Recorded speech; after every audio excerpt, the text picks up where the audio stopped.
Okay, hi everybody. It would be great if you could just indicate if you can see me and if you can hear me. Okay, so I'll give you a minute or two to do that. Oh, that's looking really promising.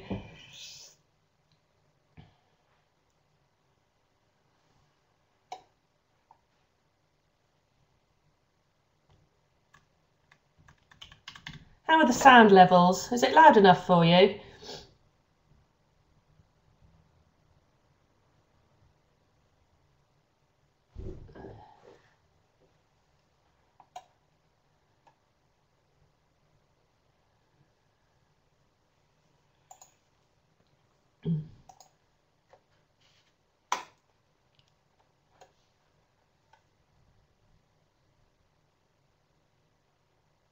Debbie, do you want to try again? I wonder if there's anything needs adjusting on your computer. It sounds as though other people can hear me okay. Likewise, Karen, I suggest you have a fiddle with your machine. Yes, I have, Georgina. Though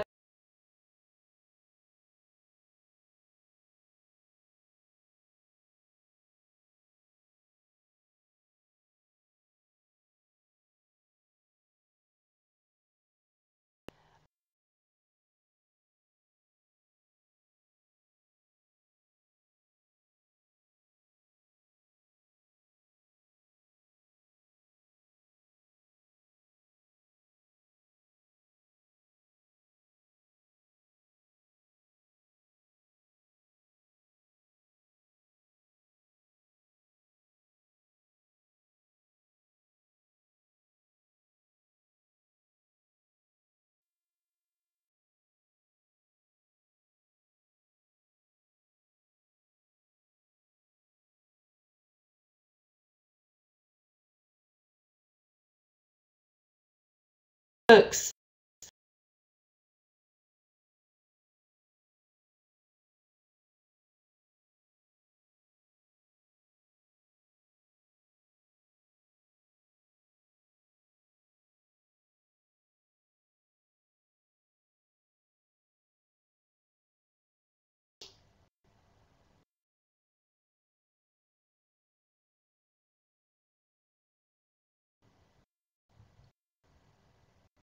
Any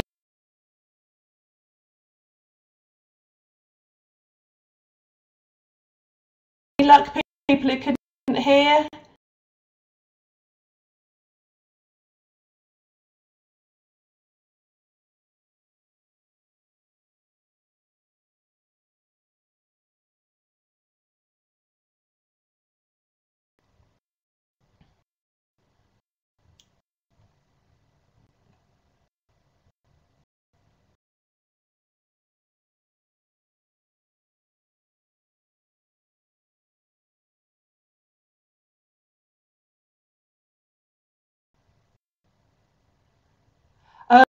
Okay, I think as most people are with us and can hear and can see, then I think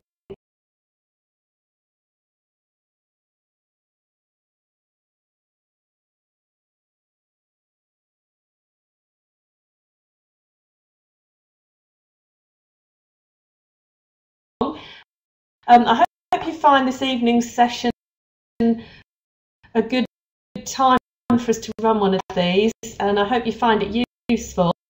In the chat,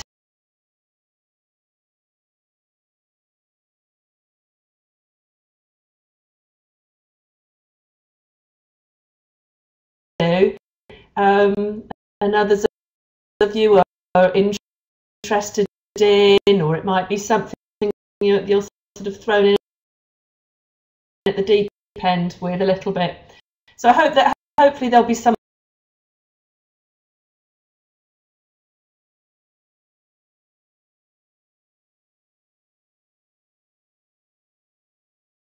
something anyway.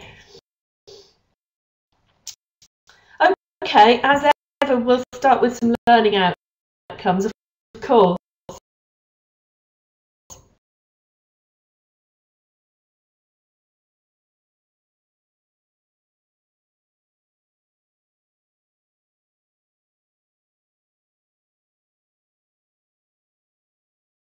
cover. I think one thing that comes up a lot with cover supervision is questions surrounding what really is the nature of the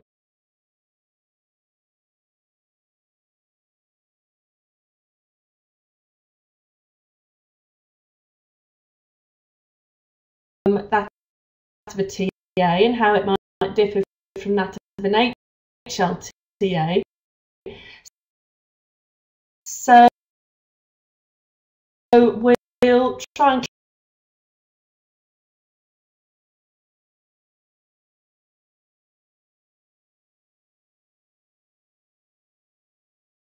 we'll think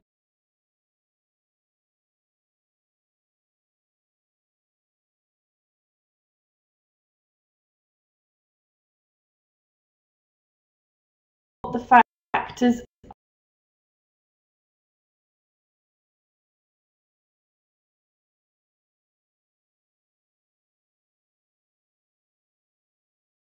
in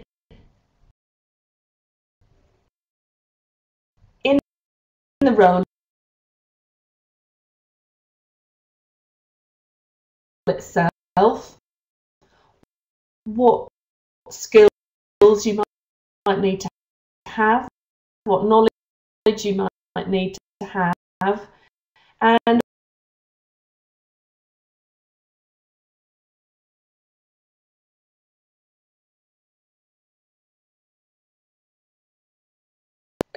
whole class supervision session from beginning to end.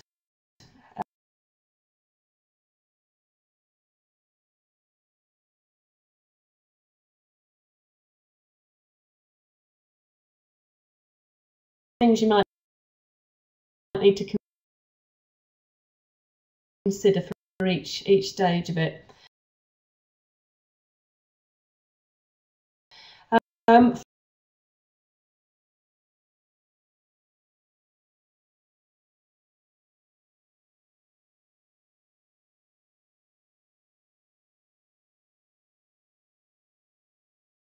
Yourself in the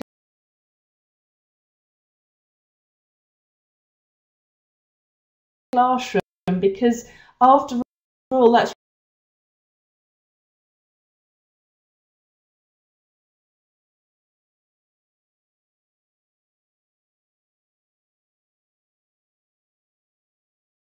it's you taking charge of that class for that period of time, and we'll look in detail at some of the strategies that you might use. Okay, I wonder if you've ever thought really what the difference might be between cover supervision versus HLTA. And if you have a look at the grid here, we've tried to make some sense of that for you. Generally speaking, an HLTA has higher responsibilities than a cover supervisor.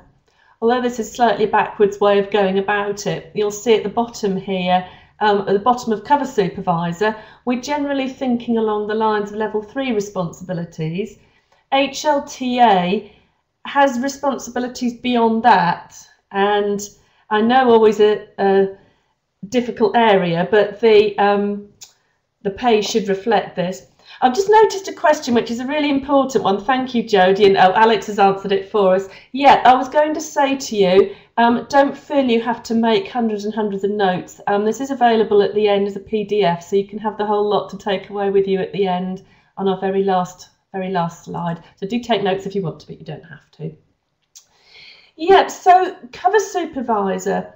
No active teaching taking place. Yes, of course, whenever you're with children in the classroom, whether you're doing your very first sort of initial training as a teaching assistant, or whether you're highly experienced, yes, of course, you're teaching in some sort of way. But HLTA is delivering specified work that he or she has planned for, prepared for, and delivers and assesses and reports back.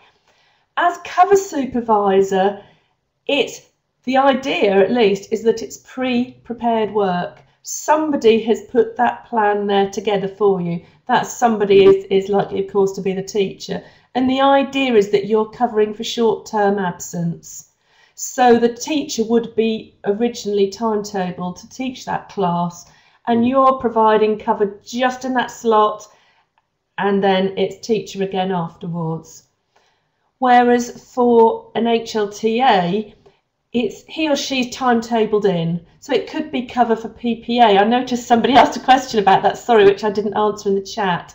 It's time that teachers get for planning, preparation and assessment. And it's a regular time that teachers are given, and they're timetabled in. So it's likely to be an HLTA coming in and covering those sessions. So it mentions this description of specified work for an HLTA.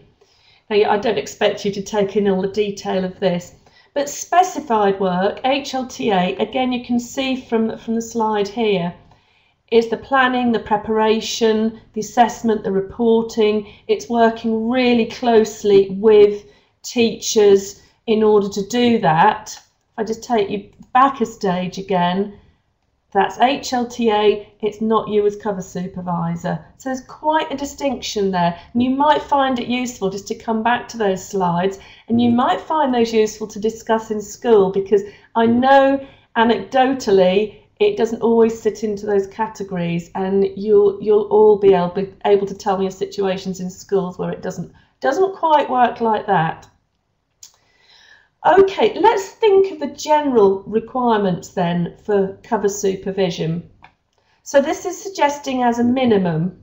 Now what you'll notice, it's not, what we're not listing here is a definite qualification, but it's certain knowledge, certain skills. So knowledge-wise, if you're going to be stepping in and covering a class, you need to know about the school's policies, particularly those regarding health and safety, equal opportunities, special educational needs and disability, we should add on to the end of there as well, because you might be used to working as a regular TA in a class, and there's always that other adult with higher responsibility than you, namely the teacher in the class, to refer to for those things. And suddenly there isn't anymore when you're cover supervisor. So the health and safety, for instance, in that classroom, it's you, isn't it? It's you undertaking that responsibility. So you're adopting a different place in this sort of chain of responsibility in the school altogether, if you like. So you do need to know those policies. You'd need to ask yourself as well, okay, if somebody's asked you to cover this session and to work on a particular activity with children, can you manage that? I think you'll see the word manage and management keeps coming up. You've got to manage the activity, the space the children or young people are in, the resources. And if it isn't uppermost in your mind, you'll see behaviour mentioned here. It is often uppermost, I think, in people's minds, because it can be quite daunting. You're suddenly managing the behaviour of that group as a whole, rather than just maybe one or two children or a small group. So that's looking at general requirements in order to take on the role safely and to take on the role well. Those are some of the key things. There are lots of others, but those we would say would be some of the key things. Okay, you'll notice this looks a very blank slide, which is because I'd like some ideas from you at this point. So if you would imagine a session that a cover supervisor is going to be supervising, what might it involve you doing? You might think of some ideas from the previous slide that we just talked about, or there might be many others. What does it entail? Maybe it's a morning you're with a group, or maybe just an hour, maybe it's a whole day. Typically, what's your role? What would your responsibilities be? I can see somebody's typing away there. I can see lots of people, multiple attendees are typing, that's a good thing. Yeah, absolutely. Safety's got to come into it, hasn't it? Okay, so safety's uppermost in your mind.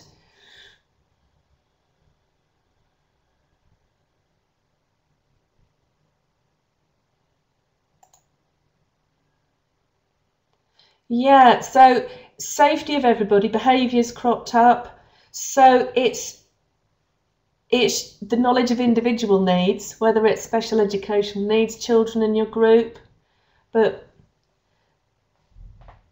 obviously it's got to be all children there. That's been pointed out there. Good.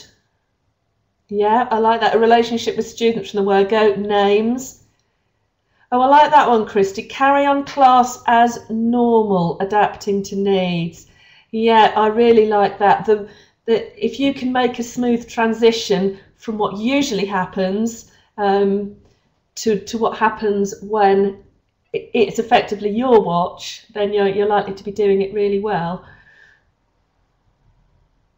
So if all those things are in place, you've created a safe environment in terms of the way children are behaving, moving around, you're thinking about the needs of individuals. What's actually going to happen in this hour or this morning or this day? Is anyone going to achieve anything?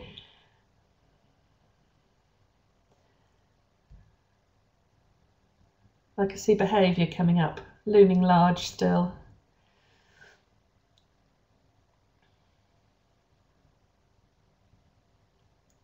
Give you just another minute, then we'll look at a few more responses to this one. Yeah, delivering these activities, absolutely. The teacher is maybe on a course for the morning or is maybe off sick, but either way, he or she has got their work planned for the week. They've left it under your watch to make sure that this literacy or this numeracy or this science or whatever it is actually done in this session. So yeah, you've got to stick to the plan and you've got a limited amount of time in which to do it. That's great. Let me move on to the next slide. If you have a glance at these, I would say you've pretty much covered a lot of these. So we know that these tasks have got to be completed. Yeah, that's a good point with your expectations there, Angela. Yeah, that's a nice one. Any we didn't include. Health and safety loomed large, didn't it? Behaviour management did. The resources in there, that's down to you. Safeguarding, again, that's another one to be just really familiar with policies and know what to do. Likewise, inclusion, equality, diversity. Assessment for learning, I think, is likely to come in to what you're doing to get children to complete those tasks. We've said it's not under your remit to be doing the assessment as such, but you're going to be interacting with children, you're going to be asking questions, you're going to be seeing how they're getting on, you're going to get them to explain back to you, all those sorts of things. Did anyone think of managing other adults? Suddenly a different area again, that maybe there's a TA colleague and suddenly perhaps you're delegating work. So that's another interesting one. Okay, let's think through a session. So let's think before the session itself. So we're looking ideal world, and I know it's ideal world, that there have been plans left for you. Very often there will be. Some schools are fantastic at doing that, but it doesn't always work. And I would suggest to you that if you want to move into cover supervision, do it with your eyes wide open and just realise that sometimes you won't be left plans, and sometimes you really will have to think on your feet and have a quick ask round of people and have some things up your sleeve, because with the best will in the world, and I'm sure you'd back me up on this, people with experience in this area, it doesn't always happen. Be clear from the start with the learning objectives. So if they're not written up anywhere, you're going to get those displayed. You're going to be clear. You're going to give those verbally. You're going to get them written there as well. So it's a way of you establishing yourself and your meaning business. And this is what we're doing in this session. Goes without saying, resources, really important that you do what you can to have things in place beforehand, because anything that you can organise before the session itself is going to work so far towards making your life a little bit easier once you get into the session yourself. Extension activities. You might know the class really well. You might be with them every day, or you might not know them at all, But either way, expect there to be somebody in there who will be a very speedy worker, or expect there to be someone in there who really needs a challenge. Have something up your sleeve again, so you're not having to think on your feet later on if possible. So the class, send, G&T behaviour. If you don't know G&T, it's gifted and talented, despite all the jokes about anything else. But again, expect within your class that you'll have special needs children, that there could be children with disabilities, there could be children at the other end of the spectrum, gifted and talented, there could be behaviour issues.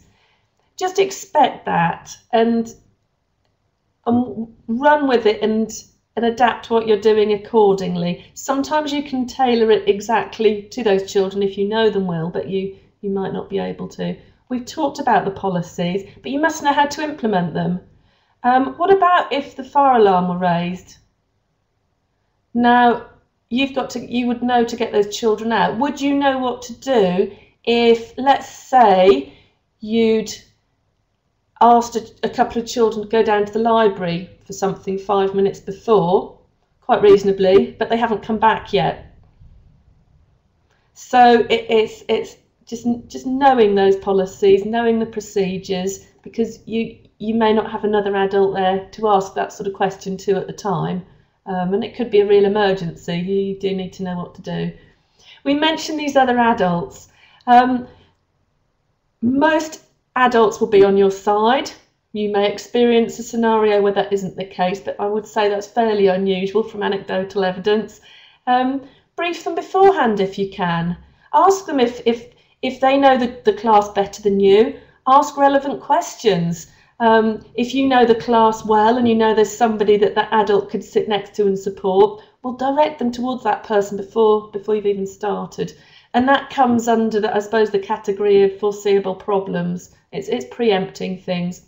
Seating plan, finally, on this is an interesting one. It could be a high school setting where there's a very formal seating plan, could be boy, girl, and everybody lines up outside, comes in to those seats. Great, you keep them exactly as they are and don't let any pupil divert you otherwise. Could be equally, I'm thinking maybe a reception classroom and there's a seating plan on the carpet area. If that's how it's usually done, stick with it. Stick with it. And again, it's thinking about making your life a little bit easier. Yeah, you have them in the reception. Yeah, I think that's pretty common, isn't it?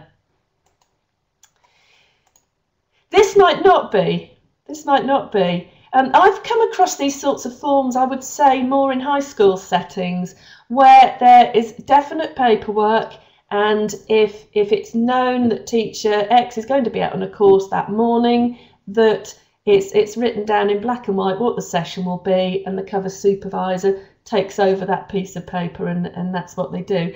I like it because I think it makes all parties accountable, and it clarifies what's supposed to be done in the session, and everybody knows where they are. I've sometimes shown these to primary colleagues who seem to tend to have these less, but have seen this sort of document and quite like the idea of it, because again, it does put the onus on teaching staff to actually document something for you. Yeah, I can see a couple of people. I've come across the same reaction from other people before, Mel and Nicole, that people have said, yeah, we really like this sort of idea. And I don't see why it couldn't be used in primary. I think traditionally we've probably had a cover supervisor as a distinct role in secondary, and therefore this sort of document's been developed. But far more people are taking on the role now within primary, and I would see it as a good thing. So your schools will be delighted with you, I'm sure. Take it back as a suggestion. I'm sure if you Google, you'd find other such sort of templates. This is just an example from one school, but yeah, we like that. Okay. So the session itself, highlighted in red at the top, establishing yourself. We'll look at that a little bit more on the next few slides, and there's a good video I want to show you which deals with that too. But ultimately, it's your classroom for this hour, for this morning, for this day.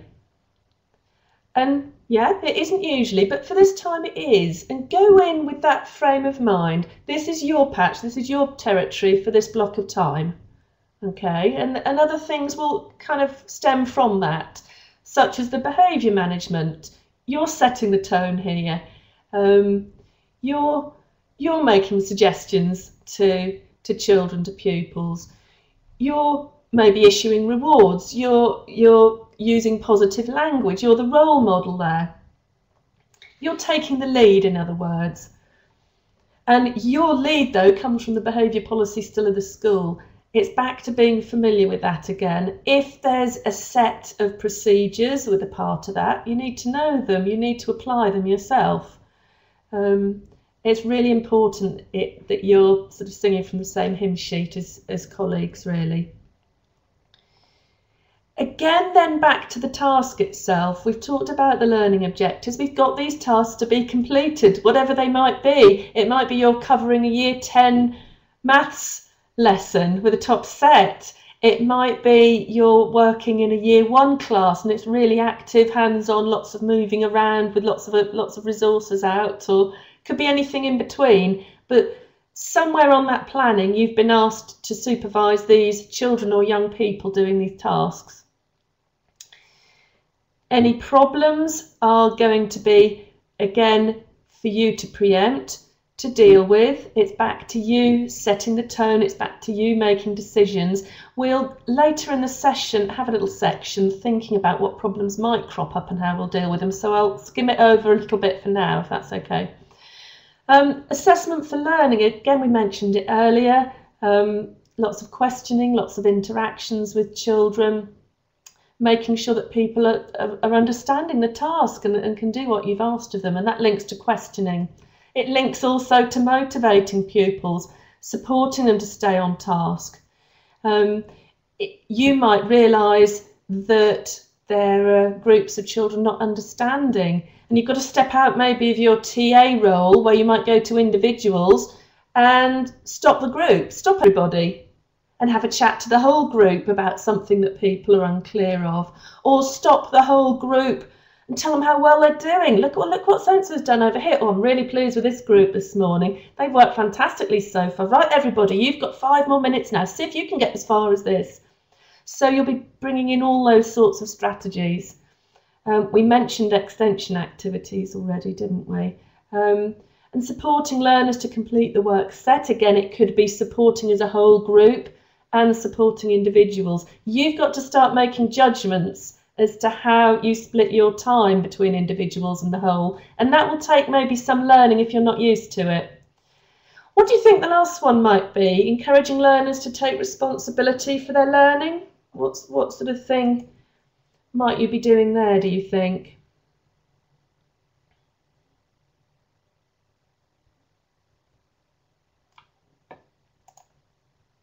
Mel and Sadie are racing to type something in.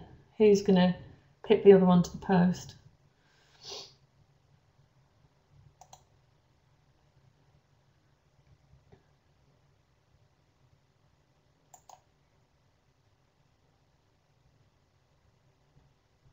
Yeah, I like that one, Chrissy. Asking them if they think they've done their best. So it's putting the onus onto the learner, isn't it?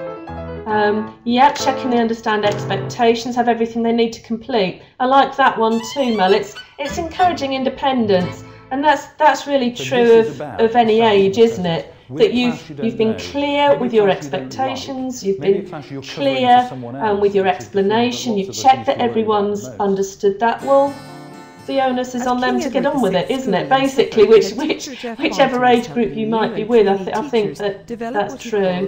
Yeah, there's some really nice ideas there again, Sadie, as well.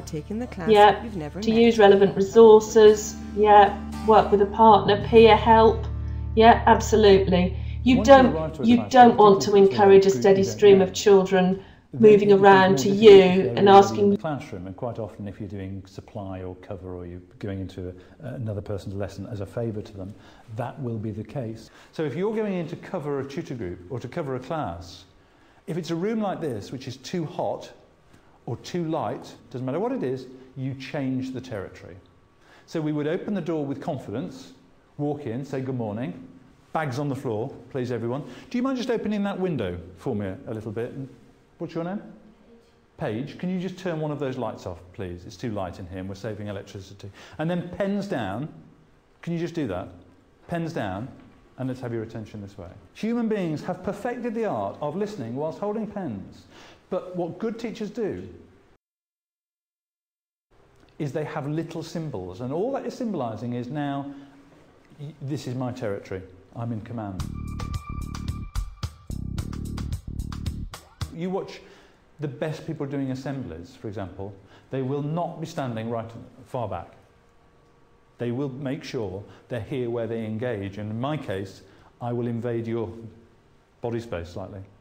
The weaker the teacher, the less they will be around the place. The ineffective teacher tends to stand too far back. They stand way behind where they need to, often with their back to the wall or behind a desk. They sometimes have a desk there as a barrier between them and the class. They sometimes hold things again as a barrier with the class, and in the most extreme cases they might as well have a badge saying victim, because they're sending out all the messages that they're afraid of the group. But one of the really important things, I think, is to be mobile. And what that means is that sometimes what you're going to do is to say, just have a look at this stuff on the board here, okay? I'm going to do some reading out now. I want you to follow it in your book, and then you're going to answer those questions, right? So have a look at page 72 now, and you follow along. And if you're reading stuff out, being at the back of the classroom is a really good place to be, because students don't know whether you're looking at them, okay? It means you're breaking down the no-go areas that you can get in the classroom, which is going to almost certainly be the back or the back side areas, if you forgive the expression. But I do think that for certain strategic bits of the lesson, explaining from the back or standing at the side or saying, I just want to watch what you've learnt now, so I'm not going to talk at all, right? And I'm going to stand there and you're going to demonstrate that you've understood it, okay? Do you know what you do? And I'm just going to stand here and watch you. Right?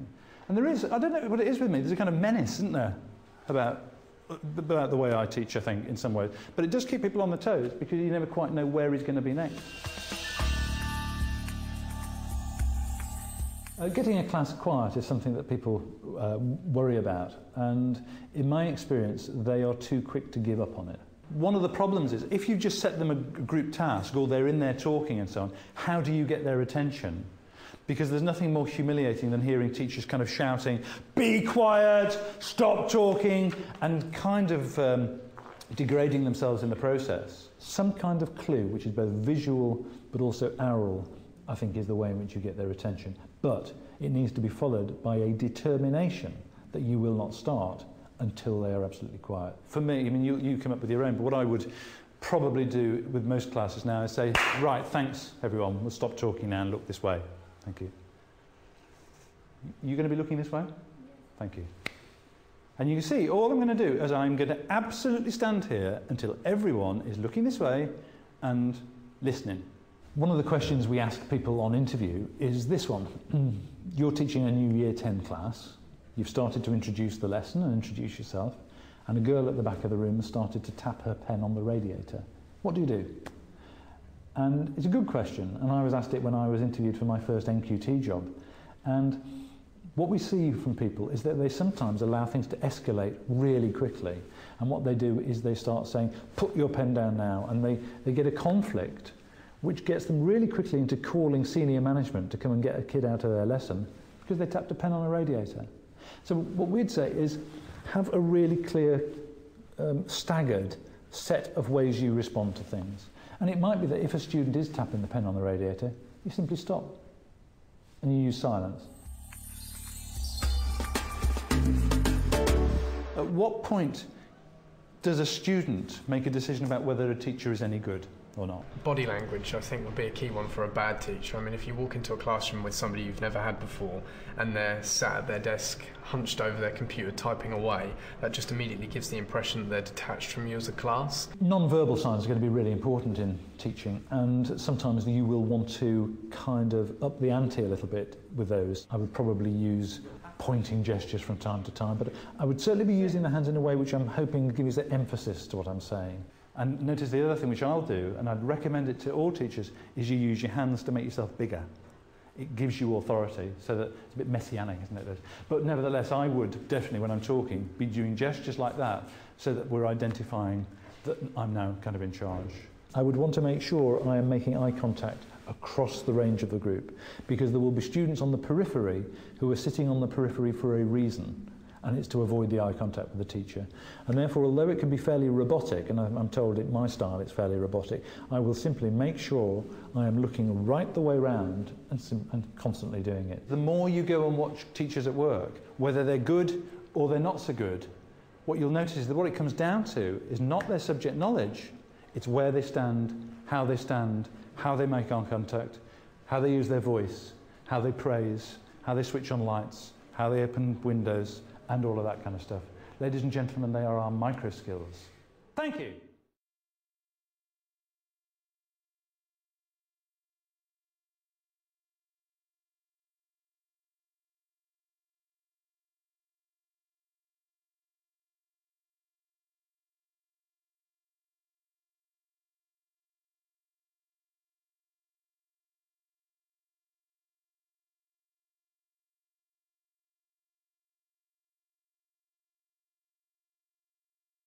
Quite often. That's better. That must have been a very strange experience, the person who said that's their old teacher suddenly appearing on a video. I hope you found that useful, and I noticed that somebody did say yes, there are strategies there that you could use even with younger ones. I think he makes some really good points, and that video, when we get to the last part of this evening, again, I've got that there so you can download it and watch it again. And I'd really encourage you to watch colleagues. I liked his point about teachers taking assemblies, for instance. So just watch people, just watch people's body language, watch where people position themselves. I think it's a very interesting area and does have a big impact. And I can see from the sorts of comments that you've written while we've been watching that you can realise the importance of not remaining static, of moving around. But it's a little bit different when you're in charge of a whole class, I guess. Okay. So we've started the session, we've delivered the main part of it. Let's think about how we might conclude what we're doing. Sounds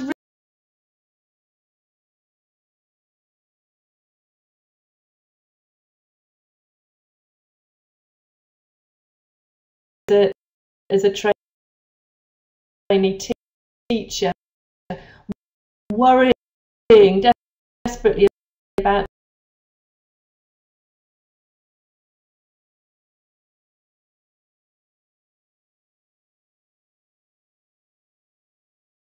action and worrying, have I got time to pack things away? Is it going to over?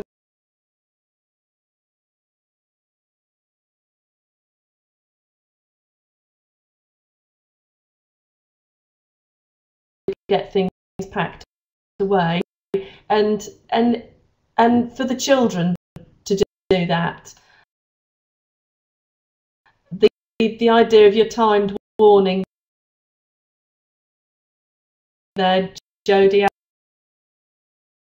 absolutely really important. So really keep on top of the time yourself.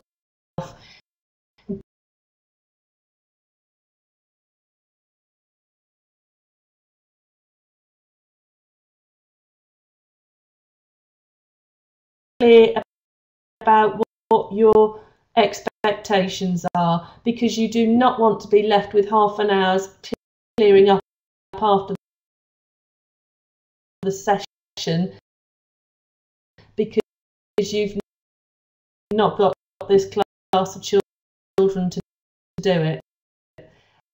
So again, think ahead, think what needs to go where, be really clear about it. If they're not packing things away in the way that you want them to, stop them.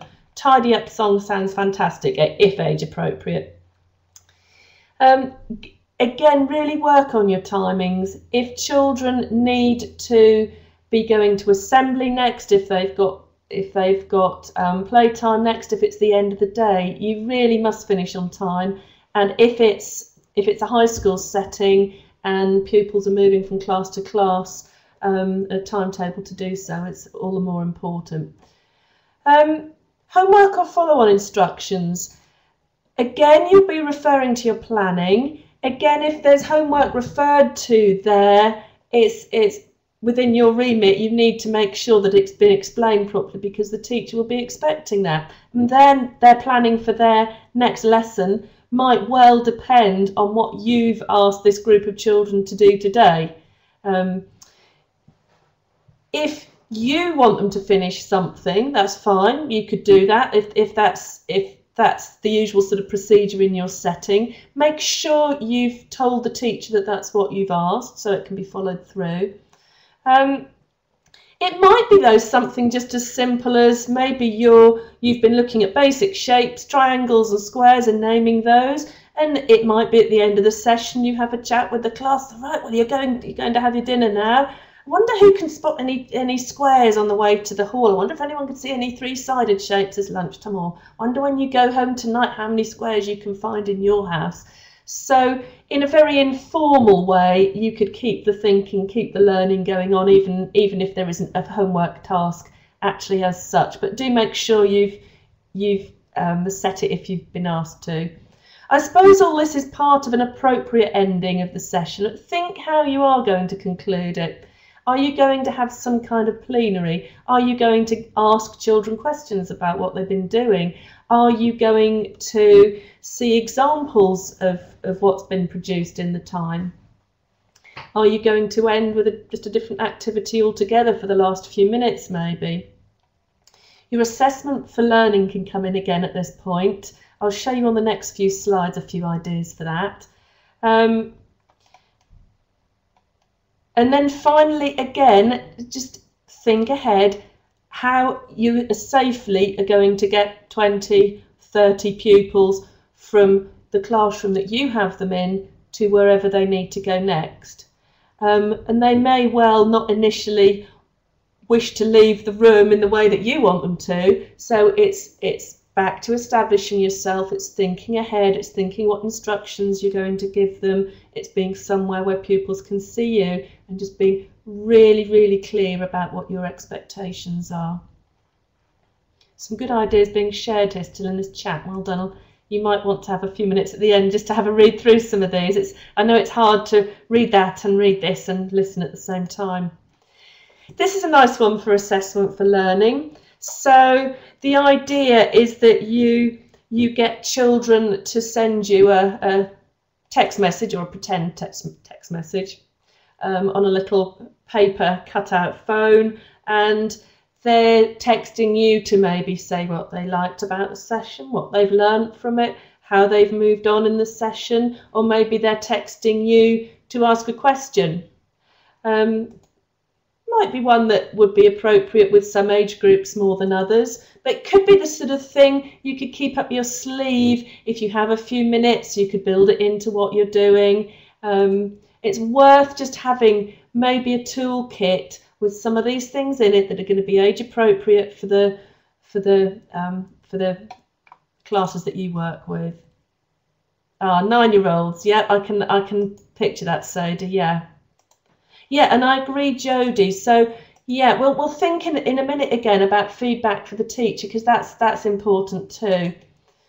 Okay, here's another one. There are masses of these, and I've put you on a link at the end. There's an amazing link on I think it was the TES website, where somebody's put about 50 odd different versions of this really, so you could have a little look around in there. So you could use this from the outset of a session. Let's say you were learning about, I don't know, frogs, and maybe you could talk to children early in the session. What do they already know about frogs? What else do they want to know about frogs? And what have they actually learnt in today's session about frogs? Or you could keep the want to know for what they want to know in the future. Again, you can do with it what you will. Be in charge of it yourself. And here's another one, an exit card. Today I've learnt. and then you're asking the question, anything you need me to go over again? Because I think sometimes when it's a whole class sort of assessment for learning, thumbs up, thumbs down, some children will be really honest. I think other children will sometimes tell you what they think you want to see or you want to hear. But I think for some children, again, dependent on age, obviously, I think some children may sooner write down a response to a question like that and might feel more comfortable. And it's something that can be planned into the next session. After the session, well, hopefully you're not collapsed in a heap on the floor and sort of ready to go and lie down in a dark room. Hopefully it's been reasonably okay. But we've mentioned things already, such as feedback to the teacher. Maybe if you're using a system such as that form we looked at earlier, there's a feedback section within it. So automatically you can jot something down on there. And what useful information can you tell the teacher? Well, he or she really needs to know, have they completed the objectives that have been set? Have those activities been done? Were there issues? Were there problems? Were there significant people who didn't understand or exceeded the objective? And you might possibly report back on behaviour. Positive too. I think we're often too keen to think about instances where, oh my goodness, whoever it was awful, and I must mention that. Well, don't forget to report back on how fantastic the fantastic ones were. Maybe it was all of them. I wonder if you need to give feedback to other members of staff. Possibly yes. I'm thinking of instances maybe with regard to a SENCO, if there were issues with a particular child. There could even be things like safeguarding issues. There could be something you saw or that you heard or that you read or you observed and that you feel you need to feedback to somebody else. I'm thinking maybe health and safety as well, or resource-based. You know, that's annoying if your computer wasn't working and irritating for your session. Even more irritating that there was an issue with it and you didn't actually manage to tell anybody else, and the next person who's working in that room hits the same issue again, and it maybe could have been resolved. We all know how irritating it is if you are looking for resources and they're kept in a central place and you haven't put them back. Maybe you know equally how annoying it is if you go to work in a room and it looks as though the proverbial bomb has hit it.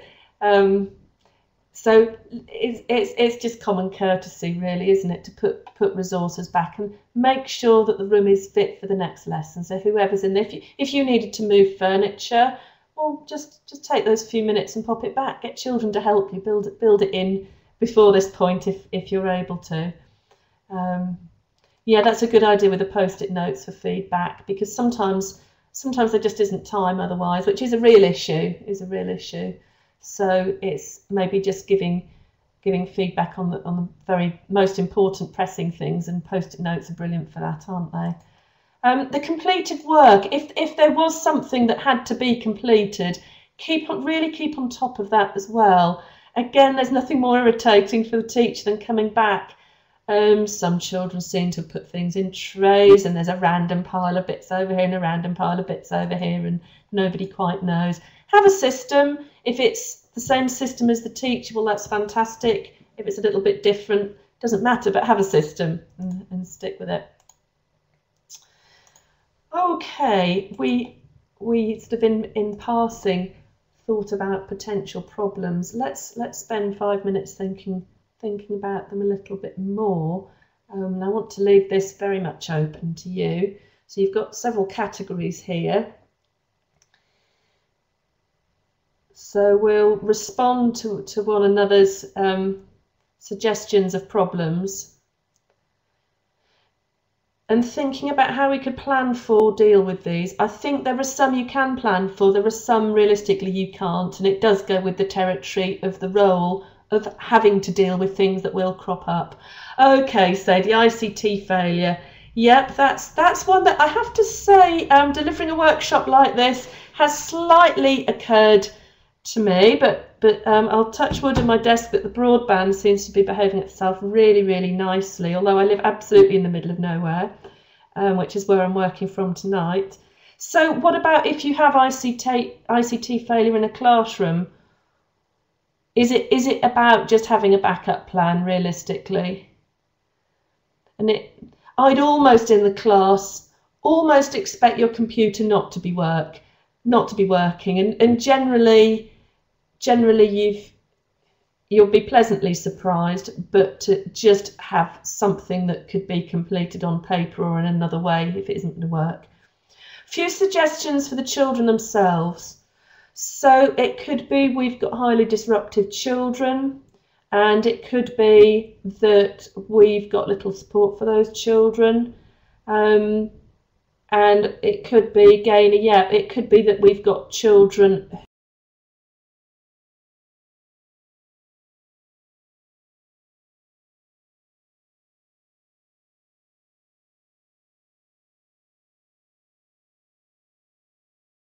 desirable to getting things done, so they're not really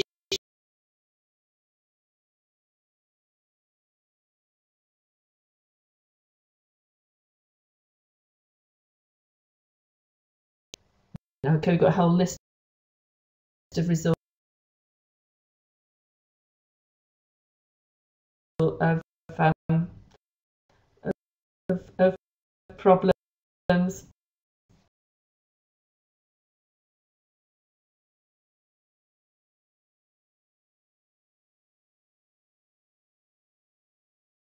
Yep, I like that. Yeah.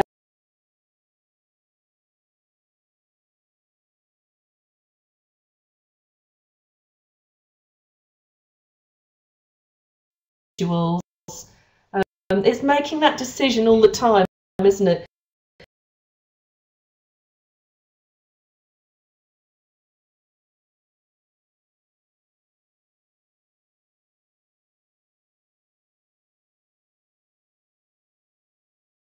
Speak to the whole class,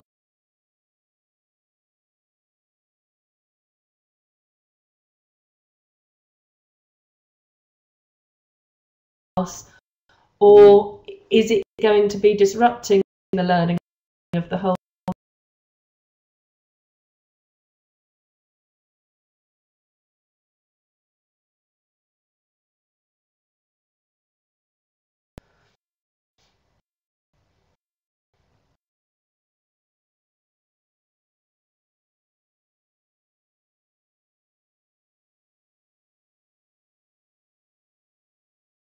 tried all the regular strategies, then you mustn't be afraid to apply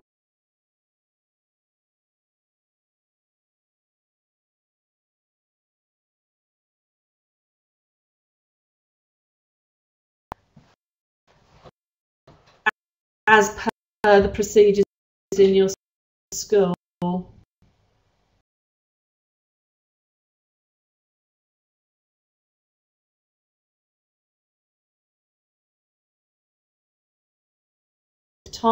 Time, and it also comes with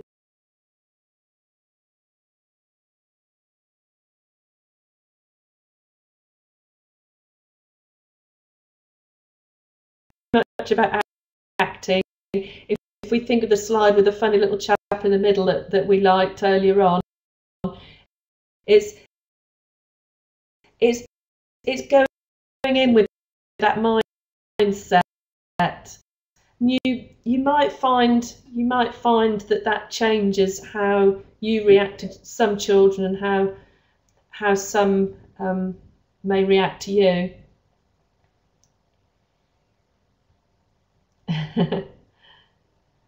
Yeah, you're absolutely right, Sadie. It's having that mindset, isn't it?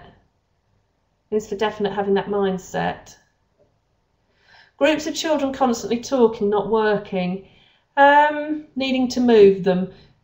Yeah, sometimes that can be really hard if that's happening with lots of children. In some instances, yeah, by all means, move them if you feel you need to. Adopt things also like time limits. Put things, give short blocks of time. Right, everybody, I need you to do this. You've got 2 minutes or you've got 3 minutes.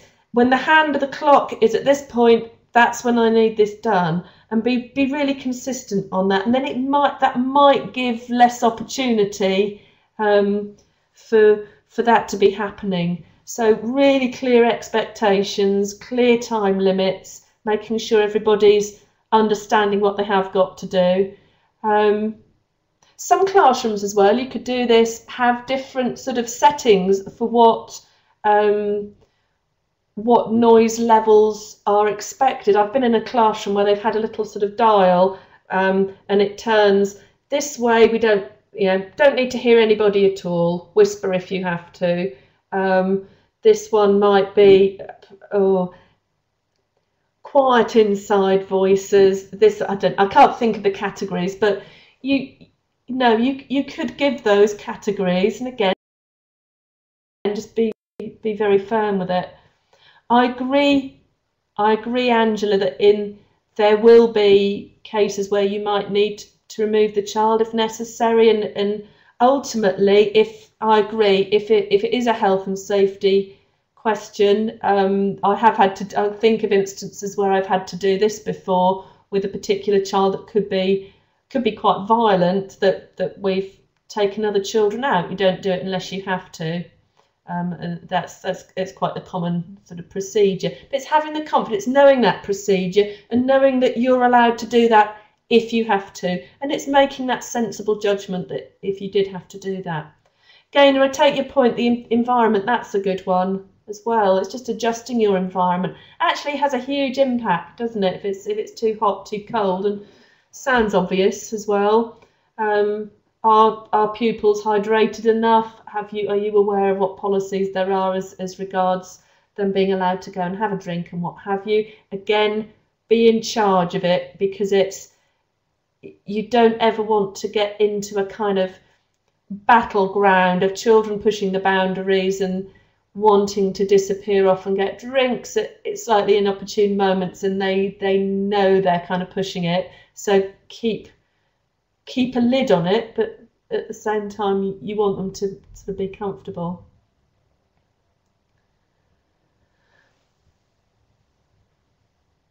Yeah, asking for a drink when they don't want to do the lesson, exactly. So it's taking that sort of judgment. So it might be, if you know it's been a hot day outside, taking that minute or two that everybody has a drink, and then being quite firm. Well, you've had a drink, it's 10 minutes late, you don't really need another one, you can wait for now, maybe. Yeah, or likewise with the toilet. Again, with the toilet, we're getting onto the real important stuff actually now, aren't we? Drinks and toilets. This is it.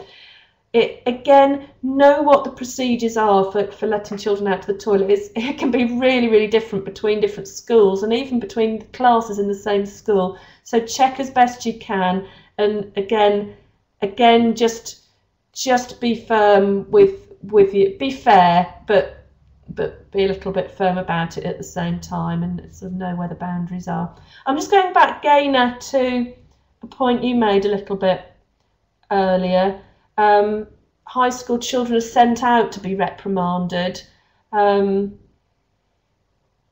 possibly to save face or other ideas.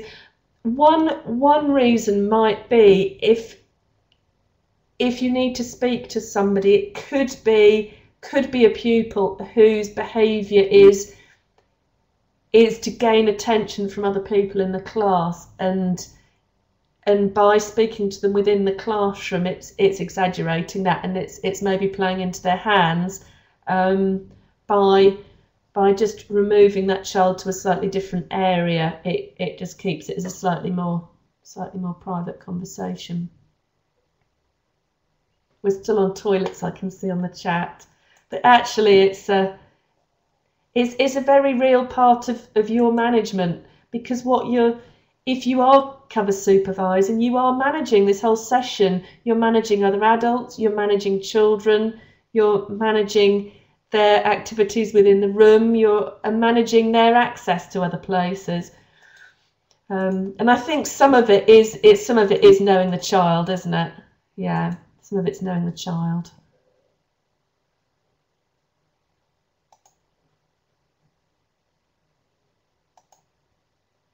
Yeah, and Gaynor, yeah, that's exactly what it's using that judgment, isn't it, to be fair about it, because that's the last thing we do want.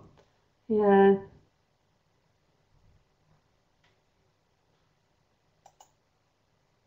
Anyone else here too? I can see a few people typing.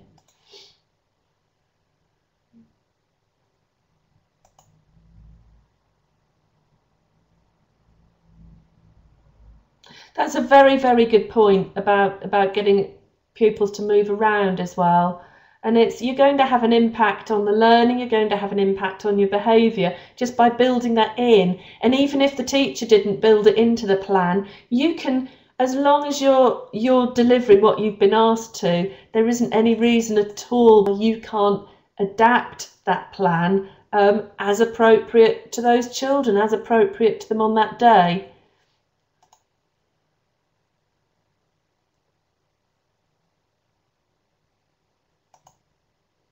Yeah, I like that expression, Christy. Well done.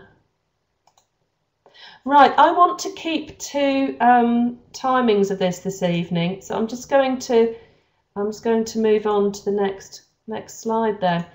So these really the things we've been thinking about. So we've thought about the role of cover supervisor, and we've tried to think about that as distinct maybe from an HLTA role.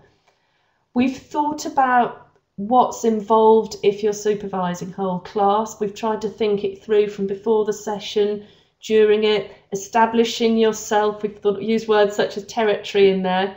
And we've thought about the end of the session and what happens after the session as well. Yeah, and how to establish yourself. I've mentioned that already. What you might do to take it further, particularly if it's something, I know some of you are quite experienced in this area already, but if not, and even if you are, keep observing others. You'll learn all the time, and try and relate what we've been talking about here to how you see colleagues working in school. If you think that you might be up for doing this, see if you could increase the size of a group you work with. Maybe you could, if you're used to really just supporting individuals, maybe you could be given the chance to work with a larger group. Maybe you could be given the chance, perhaps with the teacher still there initially, to introduce a task to the whole class and just get used to it that way a little bit. So you're not quite so in at the deep end as suddenly being actually asked to do the cover supervision itself. It might be something your school would support you in working up to a little bit. And if you do start working in this role, I know this is something you do anyway, but do keep evaluating your own practice. Involve other people in that. Be brave. If there's another adult in the room, get them to evaluate what you're doing. You can be really brave and even be videoed, but that does take some doing. But you know, why not? It might be an interesting one to try. On the very last screen here, I've just done a subtle little shift along to the side there, you'll see. Underneath me, I've popped some files there. So you've got a PDF of the slides that we've been using this evening. And there's that video if you want to have another look at it. And I've also put you'll see there's nothing in web links at the bottom, but in that file called cover supervision links, I've put quite a few links, which I hope that you might find useful. So do take away any of those. You've got some polls, numerous polls on this page as well. We'd really like to just hear your opinions there. And I'll be around for the next 10 minutes or so. So the chat's still sort of going strong here. So I'm more than happy for that to carry on for a little bit. We've had some really good contributions to this. Thank you. I can see we've moved from toilets to milk and all sorts. Yes, and do come along to our event on the 14th of March. If you haven't, if you've not signed up for it yet, please do that. We'd really love to see you in person. It's not a virtual event. It's a real one. Myself and Karen and Georgina will be there, and several of these lovely ladies who've been joining in with this evening as well.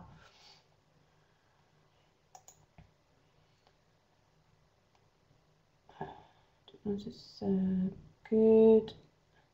Who can't see links? Somebody said they can't see links. Are you on iPads? People who can't see links.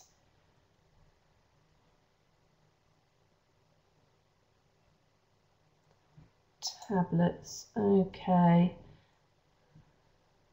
You can't see polls either. I have absolutely no idea what to do about that, I have to say, if I'm very honest. This is the ICT failing, you see. I can see Georgina's busy putting a web link on at the moment, so that's not there yet. She's just, I can just see her pointer popping that on.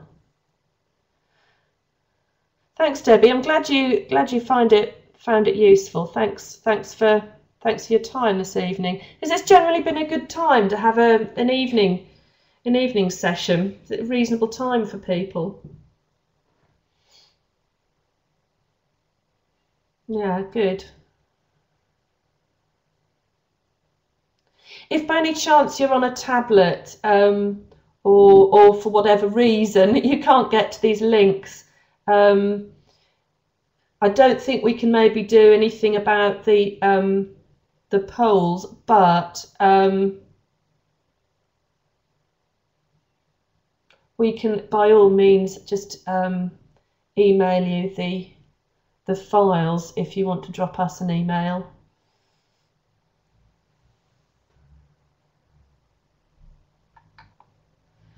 And the other thing is that we do record these, so I'm saying really hopefully that Georgina's recorded this one this evening. I hope I wasn't supposed to, because I haven't, oh dear. But we do record these, so we've run a couple of, we're in quite early stages with these, but we've run a couple of these previously, and we have recorded them, so you can get onto them, and just if there's one that you can't actually get to, you can always get back to it and just see the recording.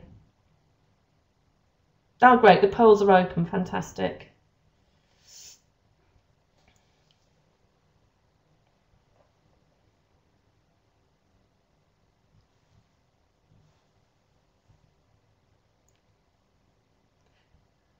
Shall I ask next if any of us recorded this?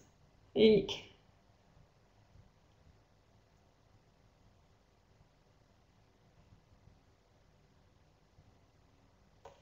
Oh, you did, Georgina, thank you. I suddenly thought perhaps I should have done, and it won't be done. So yes, if you know of anyone else who'd be interested in this, they'll be able to have a watch of what we've been doing. Oh, the red button, I can see the red button. Thank you.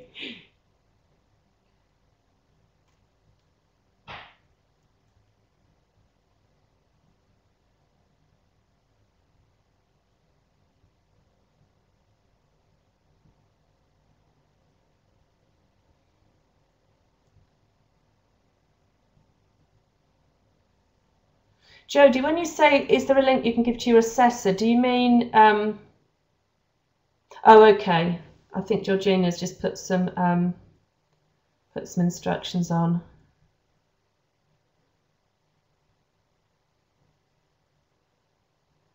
And by all means, Jodie, obviously, those files that are on here, by all means, take those.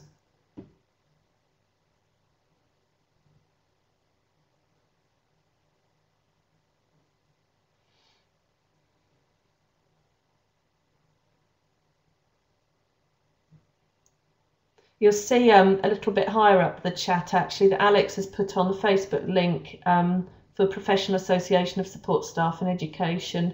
That's a good way maybe of just keeping in touch with what we're doing, and we'll publicise on there any events that we're running, or including these online sessions. Good, I'm glad you enjoyed it, Christian. Thanks for your contributions. I thought that as a group people did contribute really well, actually.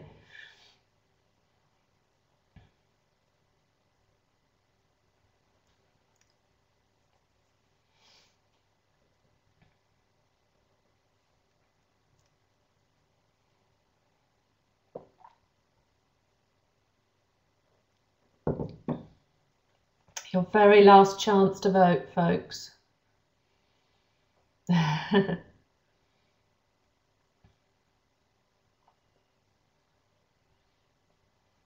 Thanks, Mel. Thank you, Alex. Thanks, Jodie. You're whipping through too much.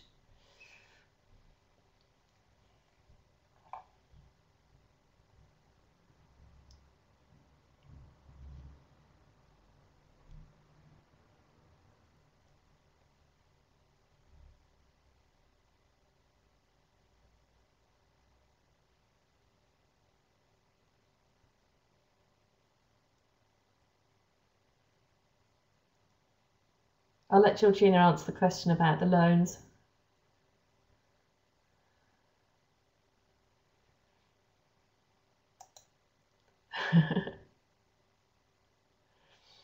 I like the X Factor comment.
That's very kind feedback, Angela. We're quite new at doing this at the moment, so I must admit it's still a little bit daunting, not being able to actually see the people that you're talking to. So it's good to have the feedback. Thank you. And it does help the fact that everybody, as you still are still busy typing away. And I think it is a good time of the day to do these. Oh, sorry, Emma, you've got a child that's woken up. Oh dear. Bad luck. Just as you thought you had the evening left, eh?